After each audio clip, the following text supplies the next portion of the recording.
Hey everyone, Kevin here.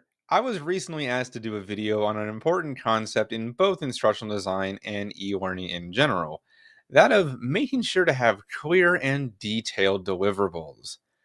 Now, when people are first becoming IDs, or even those who have been IDs for a long period of time, this is a concept that is often not really well defined, at least in my experience, so I thought this suggestion was a great idea to discuss.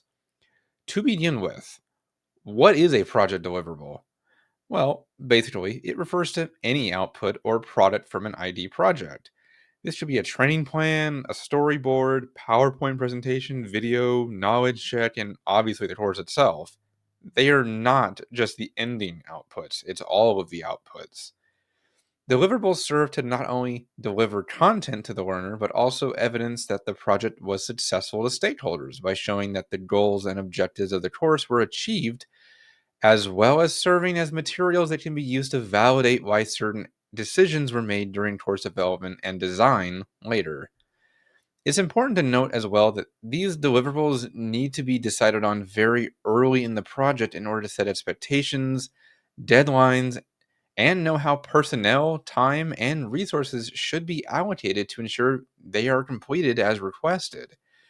I'm sure we've all been there when we were told to do something and then we're scolded or told you did it wrong after completing the task. Not only is that immensely frustrating, it also leads to deliverables that aren't what was needed and can result in cost overruns and frayed nerves when they need to be completely redone. This is kind of where the impetus for this episode really came from, because deliverables need to be accurate, clearly defined, and detailed to best serve the request. No one wants a new course that doesn't actually fix the training problem because there was some misunderstanding along the way. Same that no one wants a job aid or instructor led training that is full of grammatical errors or presents information at far too high of a reading level for the learners. So, I am going to go over 6 specific ways that you can better manage deliverables so they are not only clear and accomplish what is required, but lead to excellent outcomes and cross functional collaboration as you go along in a project. So let's get started. Number one, define your objectives. This is not only in a learning objective sense, but also in how you actually go about creating deliverable sense. This is usually in something like a project or a training plan where you ask everyone involved, what are we trying to achieve? How are we going to achieve that? What do we need? And are the stakeholders in agreement with the plan?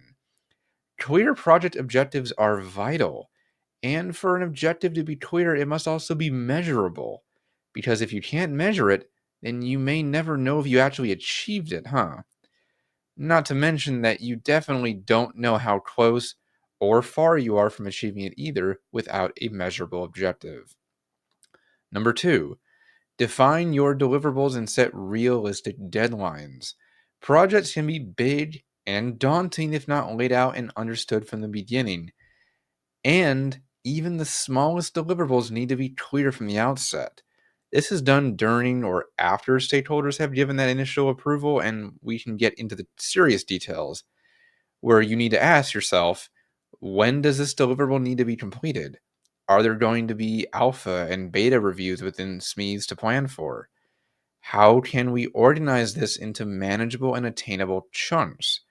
Do I need to confirm a standardized method of communication? Things like that, anyway. Not being clear and detailed about this is only going to lead to confusion and time overruns moving forward.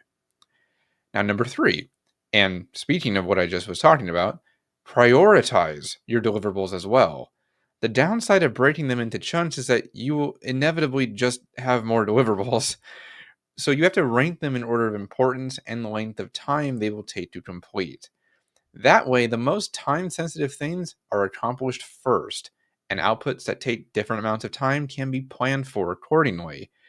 Time management is no joke, and is often why I don't like when people recommend that you leave that off of your resume, because it's a vital soft skill to have and can really help during high demand times.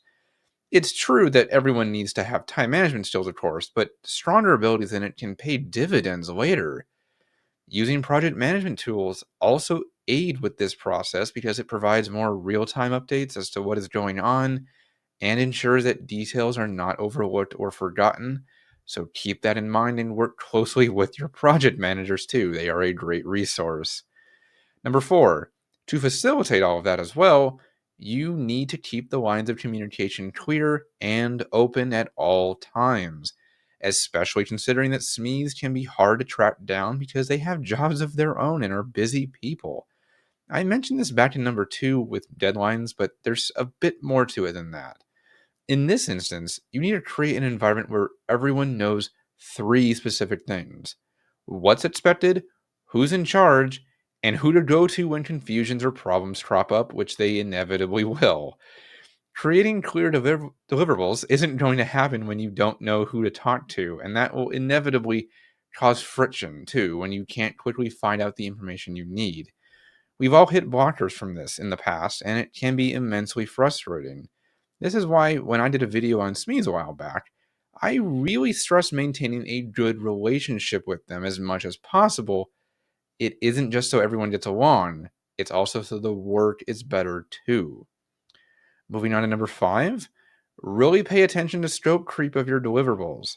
Sometimes it has to change, and it is what it is, but most of the time, these kinds of changes need to be rejected because we are already operating within an agreed upon plan. Not to mention, when scope creep occurs, it can lead to deliverables being overburdened with information which will cause learner confusions. Plus, often scope changes will affect time and budget. Don't forget that triple constraint now. So it's imperative that this is kept in check for numerous reasons. And lastly, number six, measure your effectiveness and be honest when something isn't going to work. Not only will this form trust, but it will help you to create better deliverables down the line because you will be comfortable being critical of your own work in constructive ways. Asking questions like, what went well? What didn't go well? And what can we change next time to facilitate our job are all extremely important questions. I have had to do this a number of times recently where I came out and said some information we were planning on entering just didn't make sense, fit in with the content, and I believed it needed to be removed or possibly become its own course entirely because it ended up being out of scope for the deliverable we were creating in that moment. Doing all of these things will create clear, clean, and worthwhile deliverables that make our stakeholders happy, create better outcomes for our learners, and reflect well on you personally as an ID. So I hope that this video gave you a general idea of why this topic is so important. And as always, I am here to help you go further with this topic and with crafting world-class deliverables should you ever need it. See you next time, everyone.